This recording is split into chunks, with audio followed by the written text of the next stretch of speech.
आज के इस यलगार सभा के ओबीसी योद्धा ही जिन्हें कहा जाएगा, ऐसे आपके हमारे सबके लाड़ के मंत्री नेता आली जनाब इज्जत माब छगन भुजबल साहब, स्टेज पे बैठी हुई तमाम काबिल एहतराम शख्सियतें, मैं छगन भुजबल साहब को मुबारकबाद देना चाहता हूं। किस लिए? ऐसा माहौल महाराष्ट्र का बना दिया गया था, दहशत, खतरनाक, हर आदमी घबराया हुआ था, चाहे वो कोई भी हो, चाहे वो 12 बलूतेदार हो, चाहे वो ओबीसी हो, चाहे वो मुसलमान हो, पुलिस हतबल हो गई थी। ऐसा इसी ताल्लुके से एक शख्स ऐसी बातें कर रहा था, एक ऐसी दहशत निर्माण हो गई, कोई बोलने के लिए तैयार नहीं। विदर्भा से कुछ बातें उठी, इसमें कोई शक नहीं है, मगर मैं दाद दूंगा और इसलिए मुबारकबाद दे रहा हूं।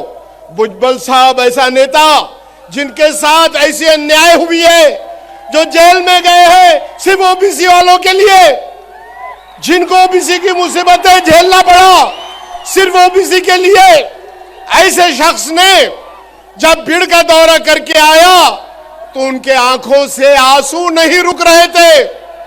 उन्होंने कहा, अगर ये दहशत हो गई तो मेरा ओबीसी समाज, मेरा बारह बलूतेदार समाज, मेरा मुसलमान समाज कहां जाएगा?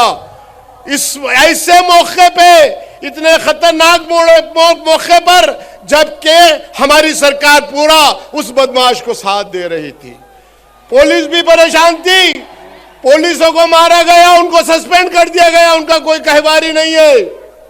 ऐसी ऐसी बातों में कोई आवाज उठाने के भुजबल साहब सामने आए, उन्होंने ऐसा खतरनाक तरीके से आवाज उठाया जो कोई उठा नहीं सकता था, जिसके लिए आज ये जम्मे गैफर दिख रहा है हमको यहां, जो पूरे महाराष्ट्र से ये तमाम ओबीसी नेताओं को एक जगह करने का काम कोई कर सकता है तो आली जनाब हमारे छगन भुजबल साहब। वजह क्या है कि हमारे आंजनी गोपीनाथ जी मुंडे हमेशा छगन भुजबल साहब के बगैर कोई प्रोग्राम ही नहीं करते थे। मेरे दिल्ली में बहुत प्रोग्राम हुए, मेरे बंबई में बहुत प्रोग्राम है, मगर उनका कहना यह था कि भुजबल साहब आएंगे तो मैं आऊंगा, नहीं तो नहीं आऊंगा। मुंडे साहब के साथ जितना हमने पूरे महाराष्ट्र ने, पूरी दिल्ली को हिलाया, समीर भुजबल बैठा है यहां, समीर भुजबल ने गोपीनाथ जी मुंडे के लेकर हमारे बैनर पर 150 खासदारों को एक साथ किया, चाहे वो रामविलास पासवान हो, चाहे शरद यादव हो, चाहे वो मुलायम, कोई भी हो, सबको, और 3 दिन पार्लियामेंट को बंद कर।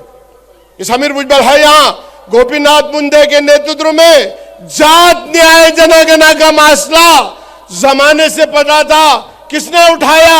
यहां बैठे हैं गोपीनाथ जी मुंडे ने, और उस वक्त दे दिया गया था आश्वासन। भुजबल साहब वो सब लोग थे। 2013 में मेरा आखिरी प्रोग्राम गोपीनाथ जी मुंडे के साथ था। उन्होंने कहा, शब्बीर भाई कितने बजे प्रोग्राम होगा? बोला 10 बजे।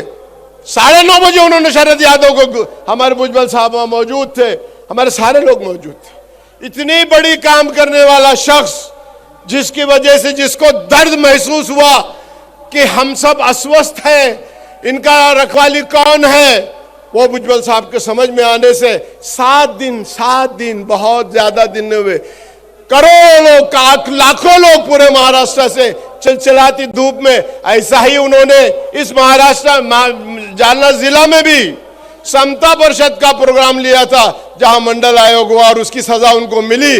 बस मैं यही कहता हूं कि आज हम सब नेता जब एक जगह आ गए हैं तो हमको एक जगह अपने पक्ष को, पार्टियों को छोड़कर, क्योंकि हमारे समाज की आज बहुत बुरी हालत है, उनके लिए हमको लड़ाई लड़ना है। यही बात कहते हुए अपनी बात को खत्म करता हूं। जय हिंद, जय महाराष्ट्र, जय ओबीसी। एबीपी माझा, उघडा डोळे बघा नीट।